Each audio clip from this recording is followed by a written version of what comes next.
We'll delve into architecture with insights shared by Dr. Federico. Next, we'll explore landscape architecture presented by Dr. Terrence. And finally, we'll have an industrial design presented by Assistant Professor Clement Zheng. And at the conclusion of the presentations, we'll open the floor for a 15-minute live Q&A segment where our presenters will address your inquiries directly. Now, without further ado, I'm pleased to introduce our first presenter, Dr. Federico.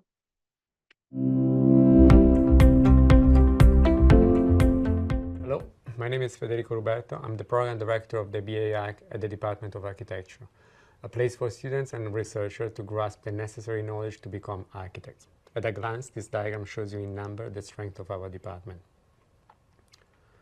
Numbers, more than ever in history, are important to decide one's fields of study. However, I believe we should address why picking architecture in the first place, to then outline what are the strengths of our department and why you should join us.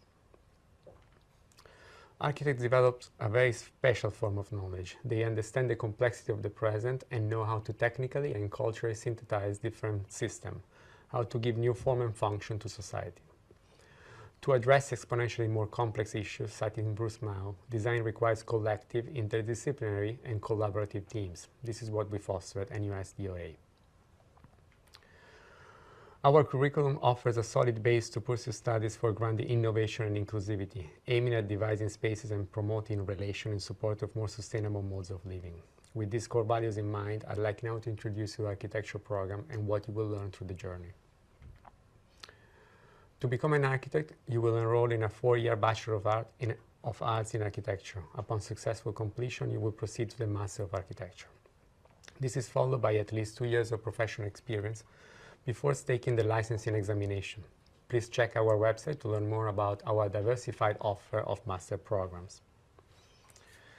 Within the BA Arc, the courses are broadly divided in design, technology, urban, and history and theory. 4 core areas. 7 core designs module, a technology core where you learn how a building is put together and the technology that supports and enhances its performance. And the urban will look at the design scale of neighborhoods and cities, while history and theory keeps you with a critical understanding of theoretical ideas. There are also 2 other baskets of courses called unrestricted elective and common courses. They help you to broaden and deepen the architectural course. The unrestricted elective can also be curated to form a second major, minor, or specialization. Design Studio, part of our core, equip you gradually with the necessary knowledge to design at different scale, moving from design of very small spaces towards more complex design solutions. Through the semester, students are engaged by hands-on material experiments with punctual introduction to computational method. Through a curated pairing of research and design, we organically foster the growth of students' independence, getting them to determine the architects they want to become. The previous slides fleshed out some of the components of our curriculum. Please see also the comprehensive research breadth of our department via our website, or scan this QR code to read more about our design studios. Besides learning from our professor, you could see the work of our alumni, who have gone on to become successful practitioners. On the left, you see Kelly Trang, who runs her own brand and communication company. In the middle are architect Belinda Wang and architect Kompen Beng, who were the 2020 Designers of the Year. See Melanie Park on the right, who is working as design strategist at Gensler. You could read more about Ryan Kwa Kun Hao, architect Lim Xing Hui, and Larry Yeung, other 3 outstanding alumni with different career paths. As you can see, studying architecture opens up diverse pathways and potential jobs ranging from design, urbanism, material system and sustainability, strategy advisor in the real estate market, graphic design, game design, and more. This is SDE3, where you will be based. This building we recently renovated is part of an interconnected net zero energy precinct, integrating passive design strategies and hybrid comfort system to enhance climatic responsiveness. This is a view of the typical studio space where you will work. Student life at DOA is punctuated by different learning experiences on campus and off campus. A popular course to visit and study abroad is our exchange program. We have a large network of architectural schools from around the world that students can apply to. Also, to support and recognize our students' creativity, hard work, and aspiration, we have over 20 awards, scholarship, and travel grants that eligible students can apply. Reach out to the Architectural Society. TAS is the main point of contact between the student body and the school, facilitating student feedback and the integration of new students. TAS also facilitates communication between the students, the industry, and the Singapore Institute of Architects. Thanks for having allowed me this introduction. Read more about our program via our mini website. You can also watch a more comprehensive video about our program on the CDE Open House website. We look forward to welcoming you.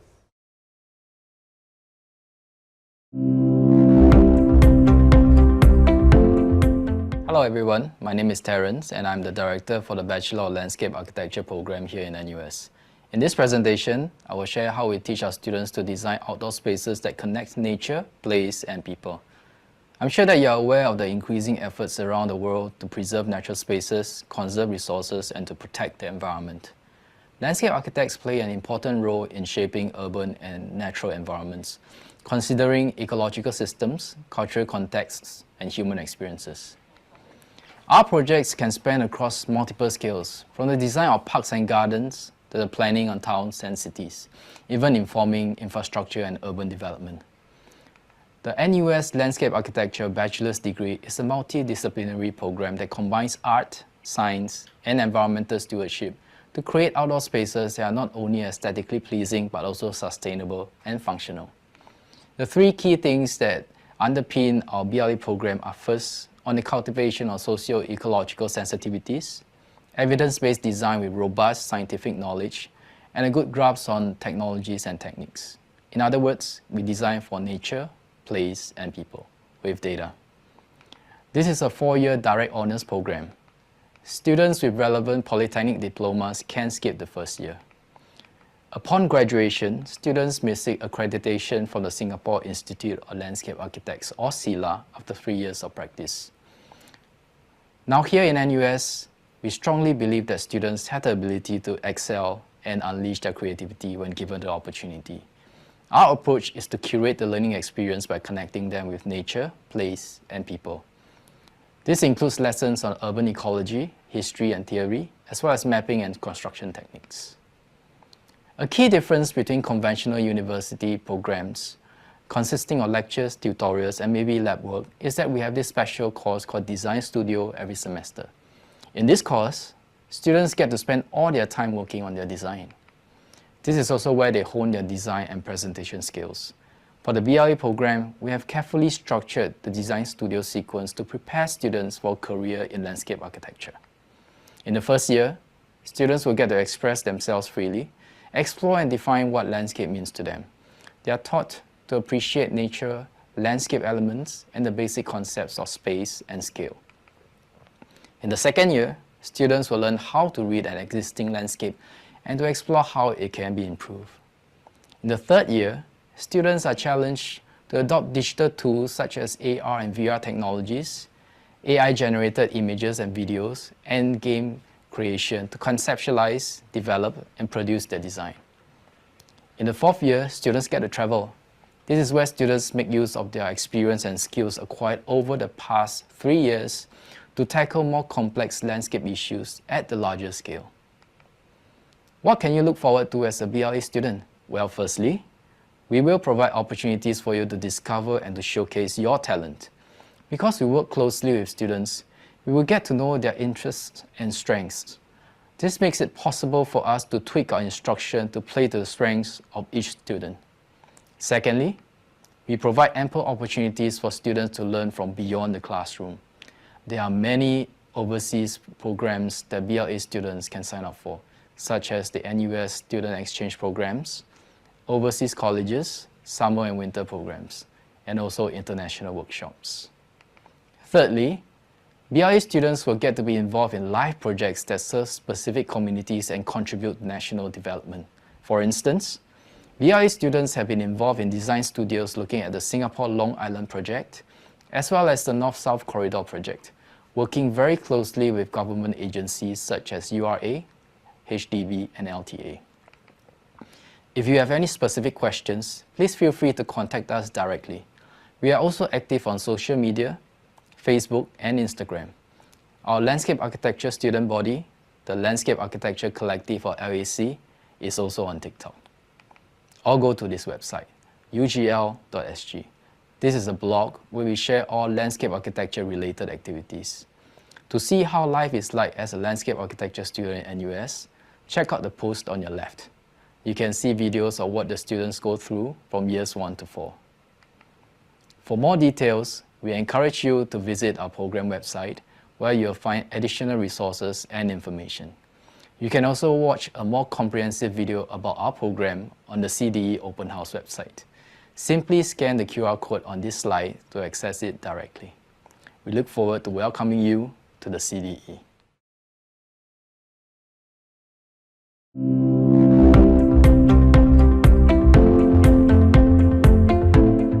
Hello, my name is Clement and I'm an assistant professor here at NUS. Today I want to introduce the Division of Industrial Design and the undergraduate program that we offer. First of all, industrial design is most broadly speaking a design discipline. And design is today an incredibly relevant and versatile problem-solving activity that people use to come up with creative solutions that are centered on people and planet. We really believe in the power of design to make an impact on the world. To help our students achieve this, we have structured our curriculum around the core pillars of product innovation, service and social transformation, and design futures and critical inquiry. These are also the 3 specializations that our students can graduate in, and they cover the different directions of how design contributes to society today, which are developing innovative solutions which can be deployed as products and interfaces, transforming businesses and communities through systems-level intervention, and critiquing the status quo or speculating possible futures through design action. Our curriculum covers 7 to 8 semesters, depending on if you do a specialization. And this means that our students can potentially graduate in 3.5 years. Design Fundamentals in the first year is all about preparing students for the diverse design approaches that they will make use of later on. This includes courses in visual communication, model making and form finding, working with different materials, as well as tinkering with electronics and UI/UX. From the second year onwards, industrial design students will take design platforms. These are project-based courses that change every semester. Students will be given a selection of more than 10 topics to choose from, and so far, we had more than 200 topics introduced since 2018. Each design platform tackles one of the specializations that we offer. And through this buffet of projects, students can begin to customize their portfolio towards a design career that they are thinking of. In fact, the jobs that our graduates end up in is evidence of this open and versatile nature of studying industrial design. We have students who are now working as product designers, experience designers, service designers, creative technologists, and design researchers, just to name a few. One of the hallmarks of our industrial design program is our vertical learning structure. Starting from year 2 in design platforms, our students will actually get to work with other industrial design students from other years. And this inter-year bonding becomes a really good mechanism for peer-to-peer learning, not just for school assignments and projects, but also for practical matters like developing a portfolio or finding internships. Design is also a global practice with very local flavors, and one of the highlights of our undergraduate studies is overseas exchange. Our division has partnerships with many other institutions across Asia, Europe, and North America, and majority of our students spend 1 semester abroad experiencing design education at another university. Our students are also really driven and passionate about their work, and over here we have 3 students who won the prestigious International Red Dot Award for one of their class projects. Speaking of awards, we are also really proud that for 3 years in a row, our students have emerged the Singapore winner for the James Dyson Award.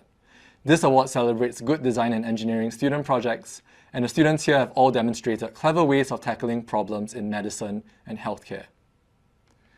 So I hope that this entices you to find out more about our program, and we really look forward to seeing you in person during open house. Please do not hesitate to reach out to find out more about our program, and here's wishing you all the best in what you choose to do next. Thank you. We hope that the presentations earlier have provided valuable insights into our architecture, landscape architecture, and industrial design programs here at NUS CDE.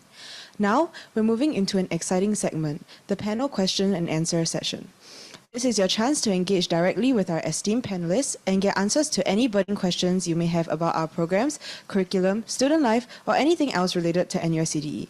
So without further ado, let's dive into the Q&A session. If you have any questions, please feel free to type them into the Q&A box. Our panelists are here and ready to provide you with the information you need. Remember, the more questions you ask, the more you'll get out of this session, so don't be shy. So maybe let's take a look at the first question for our panelists.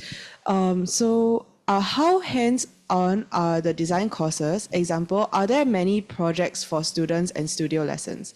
So maybe I'll pass the time on to Prof. Federico first. Yeah, hi, hello. I'm Federico from the BAR program. To answer this question simply, I think yes, most of our most of the part of our curriculum has a hands-on engagement. One of our feature course or modules are design courses, the core design module that happen twice in a year.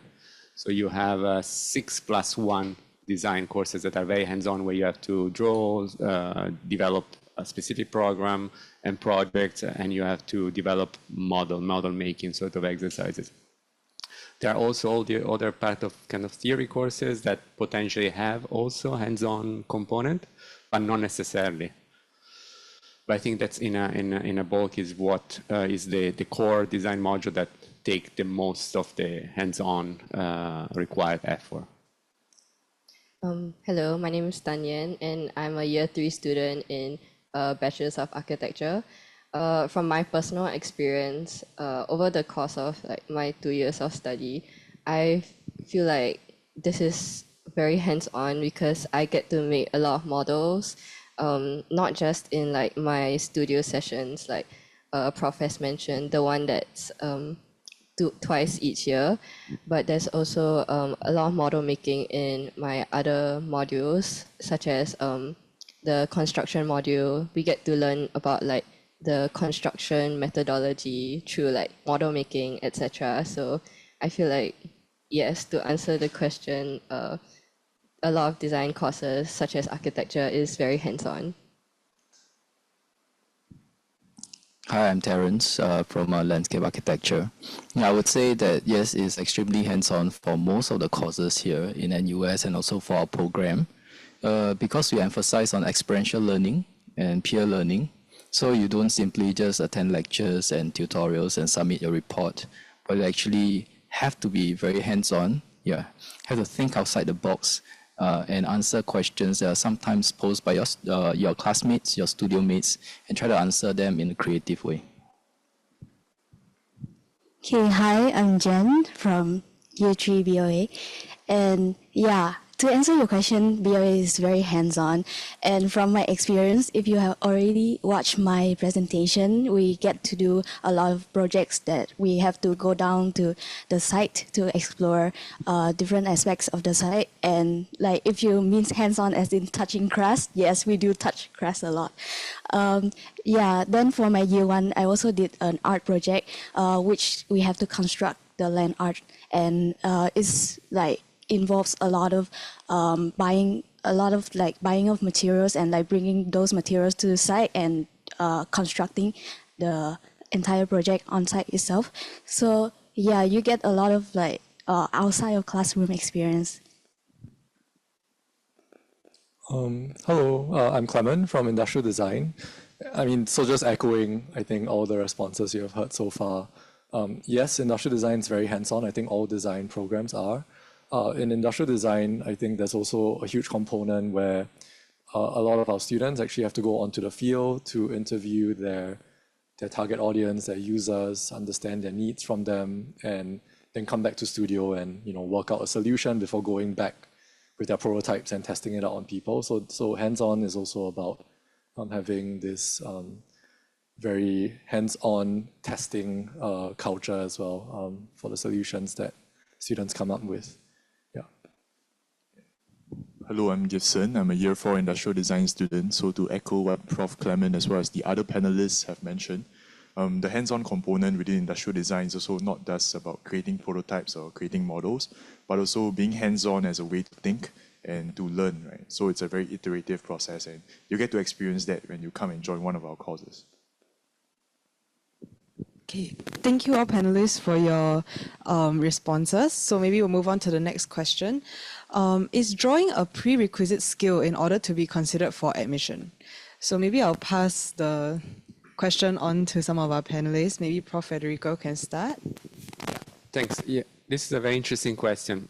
As drawing, I think by drawing we could mean many different things, as we are developing sort of new software model to sketch new ideas. So drawing could mean analog drawing, but it could also mean model making, conceptualizing, sketching, or drawing, even drawing and developing new images with AI.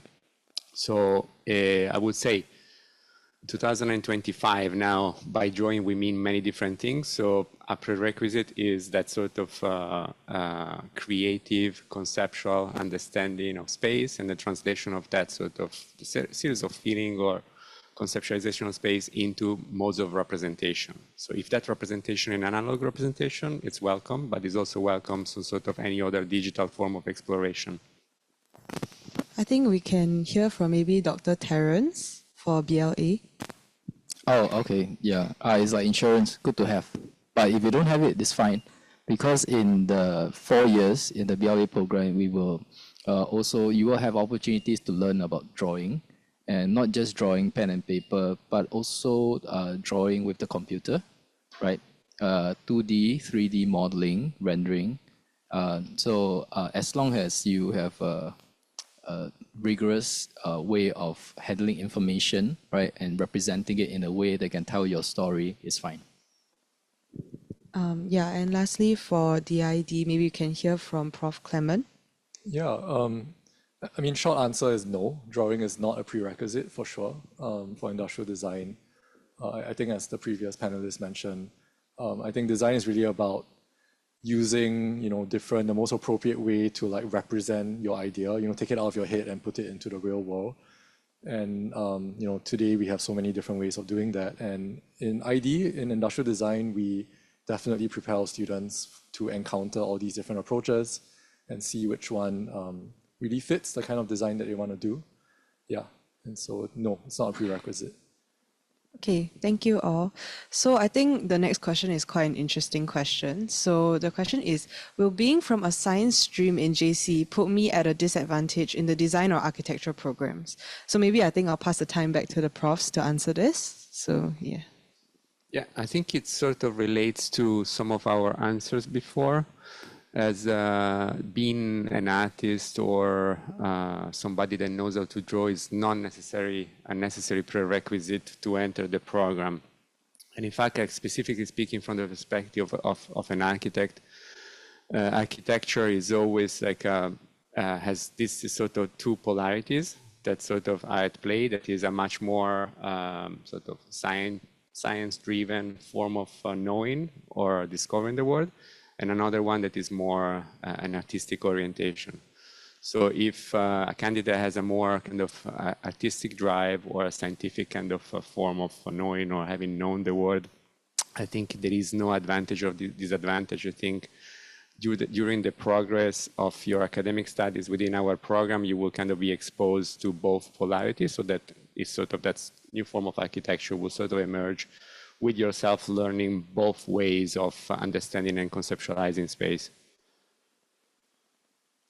For the landscape architecture program, I would say it's not a disadvantage. In fact, it will be quite an advantage if you're from the science stream, really, because when you think about designing for the environment, right, it's about improving the environment, right? And then we get very systematic about how, right? So we are dealing with very quantifiable information, data, right, which requires scientific input and also some sort of analysis.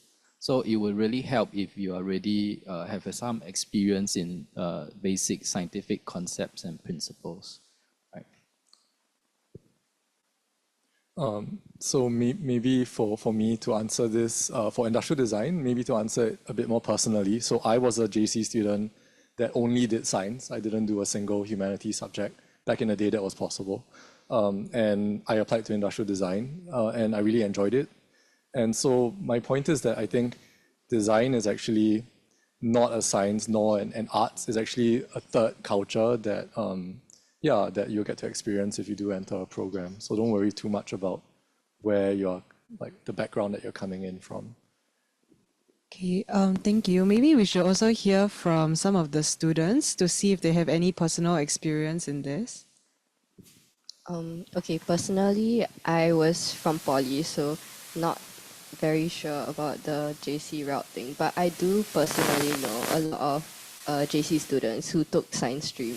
So I feel like it's definitely possible, and the output of their work definitely is up to par with the rest of the Aki students. So I feel like it's definitely not a disadvantage, and you shouldn't be discouraged to yeah, you should definitely not be discouraged to pursue Aki because you're from the science stream, and I agree with the rest of the profs. Yeah.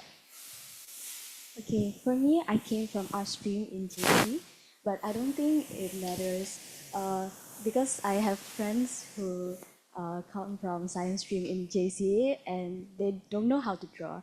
But throughout the BOA course, we actually learn how to draw, and the prof also guide us along during our studio project.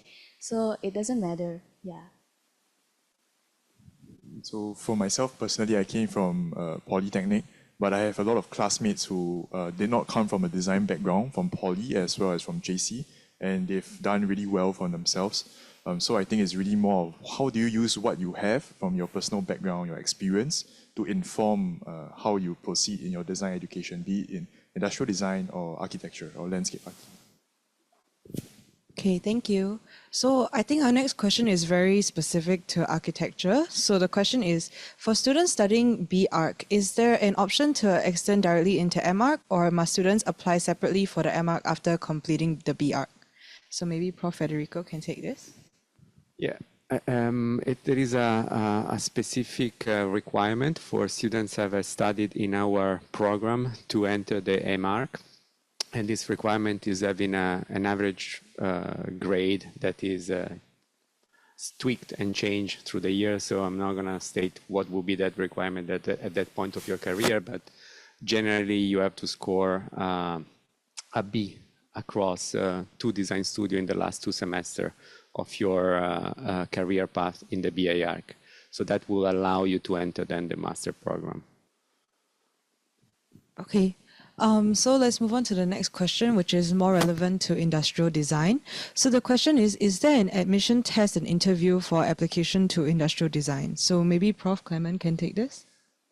Yeah, so it's not a test, it's more of an interview. And what will happen is that we would release an interview prep kit for prospective applicants to look at, and then they are required to record a video responding to that prep kit and then upload it as part of the admissions process. And then a team of faculty will be assigned to review the videos, and everything is in the prep kit, so you don't have to worry about bringing kind of like preparing for it, right? The prep kit will walk you through what you need to prepare.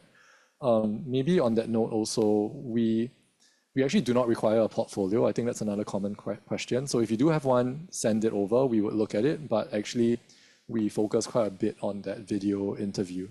Yeah. Okay, thank you. So the next question is relevant to architecture. The question is, what is the career pathway for architecture? So maybe Prof. Federico can give a general pathway, and then maybe Tan Yuan can explain what maybe her pathway is. There are multiple pathways after you graduate in our program or as an architect, and depending on what degrees you have achieved, you can unlock different possibilities. So, but to put it more broadly, I think architecture allows you to have or to comprehend the world through a wide variety of knowledge. So it allows you to understand the complexity of the world from a very different perspective. And that is a sort of very special form of knowledge that allows you to then potentially, yes, becoming a kind of licensed architect if you take the license qualification in Singapore or in other countries. and to be able to sign a project or to open an architectural office for yourself. Or without the license qualification, you can still be able to work as an architect in an architectural firm or in a design firm, in an industrial design firm, in a graphic design firm. Now there are architects, for example, graduate in our program that are starting to go into the visual domain. So they start developing a new prototype, architectural prototype, together with game designer. So there is like a quite kind of fast-moving sort of new sector of the market also opening because of new technology that are unlocked. But what you get from the architectural degree is like a series of a tool set, a possibility of developing concept and translating this concept into form. If those forms are deployed as building in the real world is one thing. Of course, that is the mainstream kind of output of our students, but it can also take many different routes. Okay, so before I got into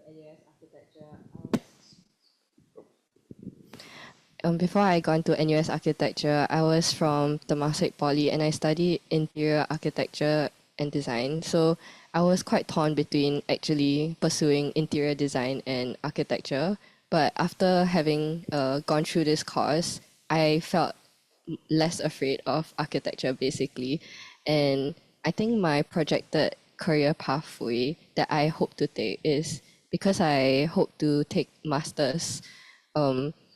I would like to maybe sort of pursue architecture in a firm first, and hopefully I can maybe start my own firm myself along the way. Yeah, so that's what I project myself doing.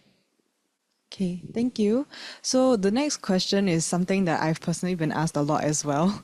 What is the difference between landscape architecture and architecture? So maybe I'll get Prof. Federico and Dr. Terrence to answer this. Yeah, I think there are kind of intersection between the two disciplines as both of them sort of try to understand and assess space. But both disciplines sort of address the question of space making, placemaking, maybe with different tactics and different sort of lenses. The main difference is that with an architectural program, you are developing built form as building, but you could perhaps also end up designing urban spaces. So outdoor spaces that sort of intersect what would be qualified as potentially like also pertaining the landscape architecture type of domain or discipline. So there are moments in which, like when you design a building or a part of a city or a public space, sort of you end into the domain of landscape architecture.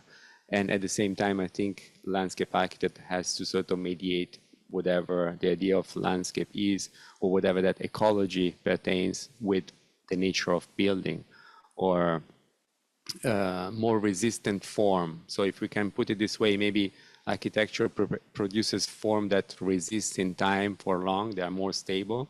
Landscape architecture is more a question of ecology, transformability, resilience, and so on. But I wouldn't kind of say that this principle of transformability, resilience, and transformation in time do not pertain an architect proper. It's just that we focus more on building, perhaps. Most of our curriculum is on that, building and cities and landscape. I think Terrence will articulate the position. Thanks, Fred. So basically, I would say two main things, where you're designing and who you're designing for. So where you're designing for, architects, they design buildings and spaces inside buildings. So they look into the facade, the building envelope, right? And also different systems like take place inside the buildings. For landscape architects, they design spaces outside the buildings. It can be the green space, the gardens, the roof gardens, the parks, and the scale gets a lot bigger, and you have to deal with things like the climate, right? About the people and all that. So the next thing would be the stakeholders, who you're designing for. So we sometimes look very closely into the stakeholders like the community, who are actually using the space. For example, currently we are working with LTA on a project at Chongpang, right? It's part of the North-South Corridor project, and we have to understand the demographics, right? The population of the elderly, how they use the space, and what we can do to improve their daily lives, right? It may be also of interest to you if you are interested in biodiversity. So in one semester, you may be not even designing for people. You can be designing for a flying squirrel because you're tackling like a biodiversity corridor along certain parts of Singapore, right? So these are the fundamental difference. And maybe I can just go on to talk about the final question. Will graduates of BLA qualify to be certified architects by the Board of Architects? So although we work very closely with architects, there are actually two separate professions, right? There is currently no licensure for the landscape architects. So upon graduation after 4 years, you can immediately practice as a landscape architect. There is the accreditation offered by the Singapore Institute of Landscape Architects. But again, that's like insurance, good to have, but not necessary for you to practice as a landscape architect in Singapore. Okay, thank you to all the panelists. Unfortunately, it seems we're running out of time for the Future of Design and Architecture live Q&A session. However, fret not. If you have any further questions or would like to delve deeper into our programs, I encourage you to visit our NUS CDE website. There, you'll find a wealth of information to satisfy your curiosity.